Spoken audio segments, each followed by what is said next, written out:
जी आपकी पार्टी की अच्छा नहीं आप फिर आपकी पार्टी का परफॉर्मेंस बहुत अच्छा रहा। पहली बार आप दिल्ली आए हैं लोकसभा चुनाव में जीत के बाद। यहाँ कार्यक्रम क्या रहेगा और बांग्लादेश में जो हालात हैं वहाँ अल्पसंख्यक हिंदुओं पे अत्याचार हो रहा है, क्योंकि आपकी पार्टी बहुत हिंदुओं की बात बिल्कुल है। तो कैसे आप देखते हैं, क्या मांग सरकार से करते हैं? मैंने जैसे अभी कहा कि बांग्लादेश में हिंदुओं के ऊपर जो अत्याचार हो रहे हैं तो उनकी रक्षा करने की जिम्मेदारी अपने केंद्र सरकार की है, मोदी जी की है। तो मणिपुर तो नहीं जा रहे, तो मोदी जी और अमित शाह जी बांग्लादेश अगर जा सकते हैं तो जाना चाहिए, अन्यथा वहाँ जो हिंदुओं के ऊपर अत्याचार हो रहे हैं उनको रोकना और वहाँ के हिंदुओं की रक्षा करना मोदी जी का काम है, केंद्र सरकार का काम है, हिंदुस्तान सरकार का काम है। इसी हिंदुस्तान सरकार में इंदिरा जी ने बांग्लादेश को आज़ादी दिलाई थी और उसी बांग्लादेश में अगर हिंदुओं के ऊपर अत्याचार हो रहे हैं तो उनको रोकना भी पूरा काम या पूरी जिम्मेदारी हिंदुस्तान के प्रधानमंत्री की है। आज दिल्ली में क्या कार्यक्रम है सर? दिल्ली में आपका राजनीतिक कुछ कार्यक्रम नहीं है।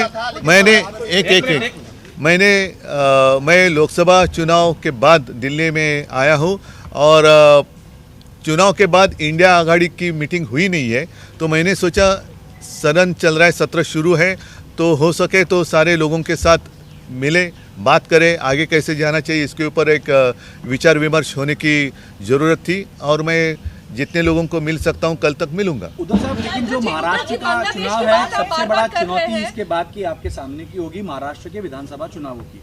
आपका ये दौरा 3 दिन आप यहाँ पर हैं, जो आप लोगों से मिल रहे हैं, क्या इन दौरों में जो आपकी चर्चा होंगी उसका नतीजा महाराष्ट्र में महाविकास आघाड़ी के एक विषय को आगे ले जाने के लिए? वैसे तो हम एक दूसरे के संपर्क में है, जैसे पवार साहब हो, कांग्रेस के लोग हैं, अन्य सारे लोग हैं, हम एक दूसरे के संपर्क में है, लेकिन वो फ़ोन पर है। पवार साहब और खैर तो हम महाराष्ट्र के लोग तो मिलते जुलते रहते हैं, लेकिन यहाँ अभी अखिलेश आए हैं, राहुल जी हैं, बाकी हमारे अन्य पार्टी के नेता हैं, ममता दीदी तो बीच में घर ही आई थी, तो हम एक दूसरे के संपर्क में है, ज़रूर है, लेकिन एक बैठकर जो बात होती है, और ज़रूरी नहीं कि हर समय पर राजनीति की बात करें, कुछ अपनी बात भी होती है कि अरे कैसे चल रहा है, क्या चल रहा है, तो एक अपनापन होता है उसमें, तो इसीलिए मैं यहाँ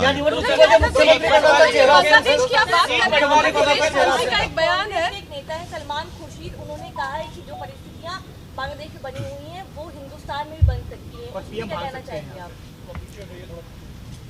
बांग्लादेश में जो कुछ घटना हुई है उसका उन्हीं की भाषा में मतलब ये एक रहते 2-3 शब्द है, एक नरेटिव होता है, एक मैसेज होता है, तो वो मैसेज पूरे दुनिया में गया है।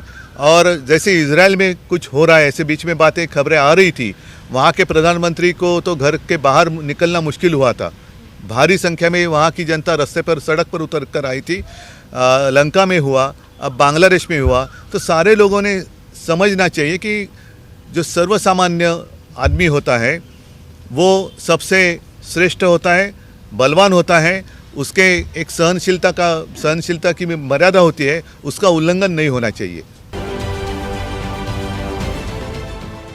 देश विदेशातील प्रत्येक घडामोडींचे लाईव्ह अपडेट मिळवण्यासाठी आता साम टीव्हीच्या सर्व सोशल मीडिया प्लॅटफॉर्मला लाईक, फॉलो आणि सबस्क्राइब करा। तसंच सर्व नोटिफिकेशनसाठी बेल आयकॉन प्रेस करायला विसरू नका।